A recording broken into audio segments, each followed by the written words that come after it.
Hey guys, welcome back to the channel. आज मेरे साथ हैं एनसीसी के senior under officer Radhika Gagad, जो 2023 में दिल्ली में होने वाले आरडीसी कैंप में शामिल थे। तो Radhika, welcome in my channel. जय हिंद टू एवरीवन। मैं cadet senior under officer Radhika Gagad from 6 Raj battalion Jodhpur. मैंने आरडीसी 2023 कर्तव्य पथ पे मार्च किया था। अभी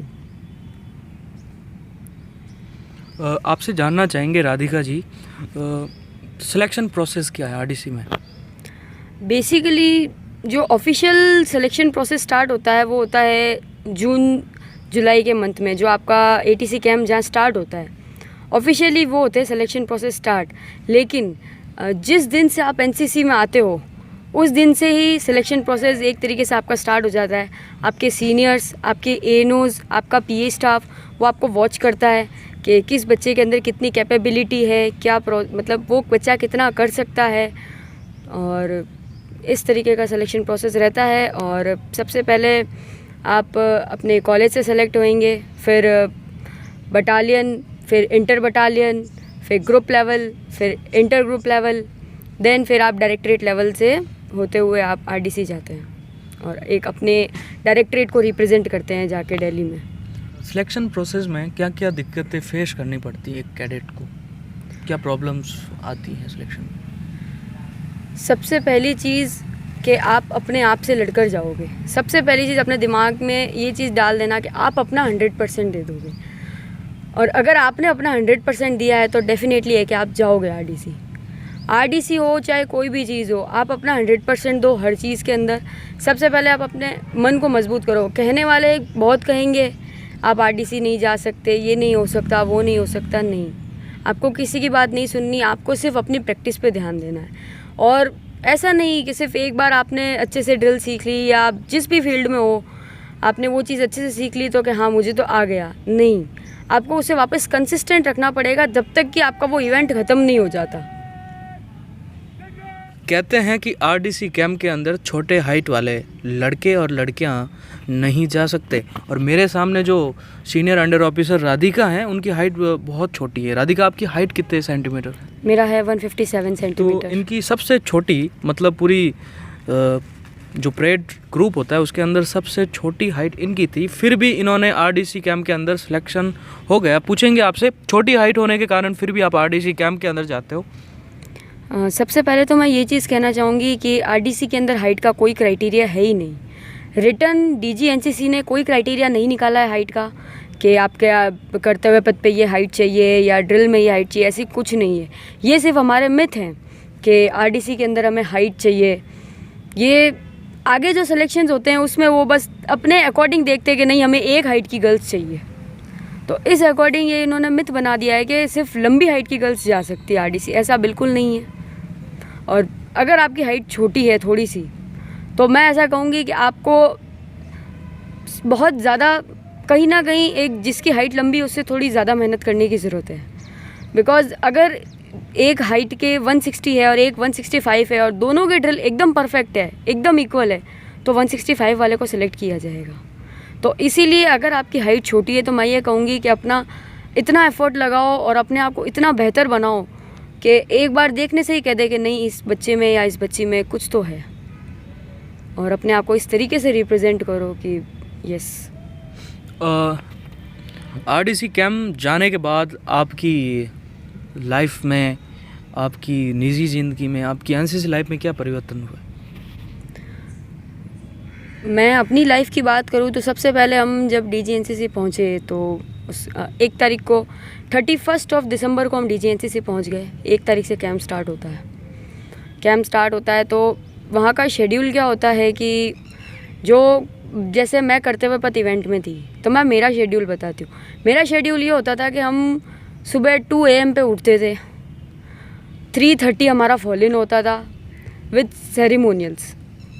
जब हम कर्तव्य पथ पे जब हमारी प्रैक्टिस होती थी तो हमारा 3:30 फॉल इन होता था ऑन ग्राउंड, और वहाँ से फिर सारे बच्चे साथ में आते, फिर काउंटिंग होती, उसके बाद बस में बैठते, वहाँ पहुँचते, वहाँ वापस 2 3 4 चेक पोस्ट से होते निकलते, क्योंकि वहाँ की सिक्योरिटी काफ़ी ज़्यादा हाई होती है।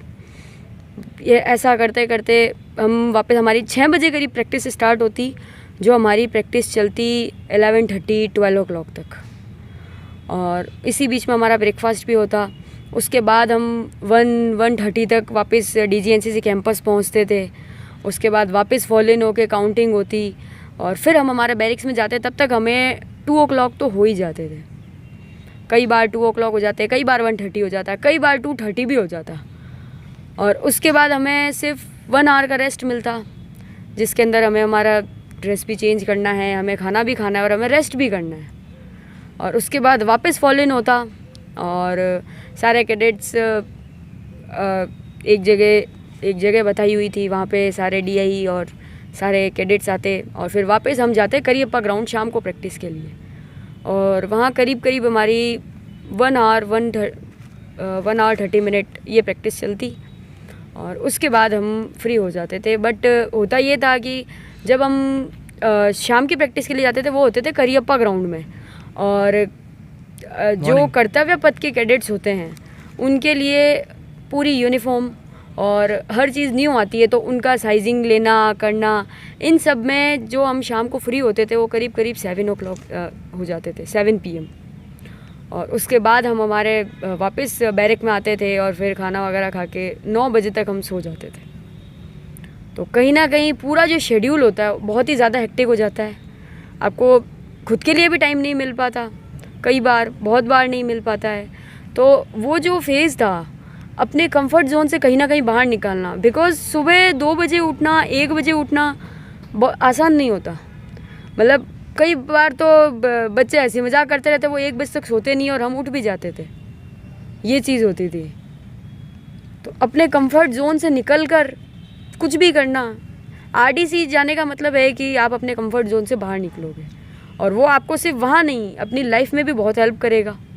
मैं यही कहना चाहूँगी। राधिका, जब आप कर्तव्य पथ पर मार्च कर रहे थे तो आपके अंदर क्या फीलिंग थी और क्या महसूस कर रहे थे आप? मैं यही बताऊंगी इस बारे में कि जिस दिन फर्स्ट डे था 17 जनवरी, जिस दिन हमारी कर्तव्य पथ की प्रैक्टिस स्टार्ट हुई थी, तो उस दिन जब फर्स्ट टाइम हमने जब कर्तव्य पथ पे मार्च किया, एग्जैक्टली होता क्या है कि आप स्ट्रेट रोड है वो, और स्ट्रेट 4 किलोमीटर का रन होता है। 4 किलोमीटर में आप चलते हो और बीच में जहाँ आता है जहाँ पे आप दाहिने देख करते हो और कमांडर सैल्यूट करता है, वो जो मोमेंट होता है जब वो आवाज़ निकलती है कंटीजेंट दाहिने देख, और जब एक साथ सारी गर्दन ऐसे एकदम दाहिने देख के अंदर, वो मोमेंट बहुत अच्छा होता है। और कहीं ना कहीं जब फर्स्ट डे मैं खुद चल के जब वहाँ पे गए और वो प्रैक्टिस ख़त्म हुई और जब हम वापस रिटर्न होके आ रहे थे, तो उस दिन लिटरली मेरी आंखों में आंसू थे, बिकॉज़ जो मैंने इतना करा था, इतनी मेहनत जिसके लिए करी, जो चीज़ मैंने सोची वो मैंने कर दी आखिरकार। एक आपने बॉलीवुड मूवी में सुना है कि इतनी शिद्दत से तुम्हें पाने की कोशिश की है, हर जर्रे ने तुमसे मिलाने की साजिश की है। कहते हैं किसी को दिलो जान से चाहो तो पूरी कायनात तुमसे मिलाने की साजिश करती है। और ये शाहरुख खान का डायलॉग था, और ये मुझे लगता है कहीं ना कहीं इनकी लाइफ में ये डायलॉग परफेक्टली सेट होता है। बिल्कुल, ये चीज़ मेरे दिमाग में बहुत पहले ही आ गई थी कि वो चीज़ बिल्कुल सच हुई मेरे साथ। जो बोला जाता है कि अगर किसी चीज़ को आप बिल्कुल अपनी शिद्दत से चाहो तो पूरी कायनात आपको उसको मिलाने के लिए लग जाएगी। बस हिम्मत रखनी चाहिए, अपना बैकआउट कभी भी नहीं करना, कभी भी अपनी लाइफ में पीछे मत हटना। आप बस पॉजिटिव रहो अपने गोल की तरफ, आपको अचीव ज़रूर होगा। ज़्यादा से ज़्यादा क्या होगा कि आप सेलेक्ट नहीं होगे, बट जो सेलेक्ट नहीं होने के बाद में भी वो हिम्मत रखना कि ठीक है आपने अपना 100% दिया, इसका मतलब आप बेस्ट हो। बस। राधिका, आप नए इनरोलमेंट हो रहे हैं एनसीसी के अंदर, आपकी साथियां हैं जो एनसीसी कैडेट्स हैं, SD और SW दोनों हैं, उनके लिए क्या मैसेज है, क्या इन्फॉर्मेशन, जो भी कुछ कहना चाहते हो? मैं उन्हें यही कहूँगी कि आप एनसीसी में हो, सबसे मेन चीज़ आपके पास यूनिफॉर्म है। अभी ज़्यादा बड़े लेवल पर नहीं, हम छोटी सी लेवल पे बात करें तो हमारा जो कॉलेज है उसमें 5000 स्टूडेंट्स है, उन 5000 स्टूडेंट्स में से सिर्फ 100 कैडेट्स को ये मौका मिलता है कि वो ये वर्दी पहन सकते हैं। तो ये आपके लिए कहीं ना कहीं बहुत प्राउड की बात है कि आप वर्दी में हो। जब आप एक वर्दी में निकलते हो, आपके अंदर एक ऑटोमेटिक डिसिप्लिन और ये चीज़ आ जाती है कि अगर आप कहीं पे वर्दी में खड़े हो तो आप अपने आप स्ट्रेट खड़े रहोगे। आप अगर कहीं वर्दी में खड़े हो तो आप ऐसी कोई हरकत नहीं करोगे खुद भी कि ना कहीं हमारी वर्दी की इमेज डाउन नहीं हो जाए। बिल्कुल। और मैं आप सभी को यही कहूँगी कि आप लाइफ में जो भी करना चाहते हो, सिर्फ एनसीसी नहीं, एनसीसी तो कहीं ना कहीं सिर्फ 3 साल की है, बट इसके पीछे जो सीख आपको मिलेगी ना, वो आपको आपकी पूरी लाइफ में काम आएगी। तो अपनी पूरी एनसीसी जर्नी के अंदर बहुत अच्छी चीज़ें सीखो, अपनी लाइफ में ऐसी चीज़ लो जो आपको सच में याद दिलाए कि हाँ, हम एक एनसीसी कैडेट है, because once a cadet always a cadet.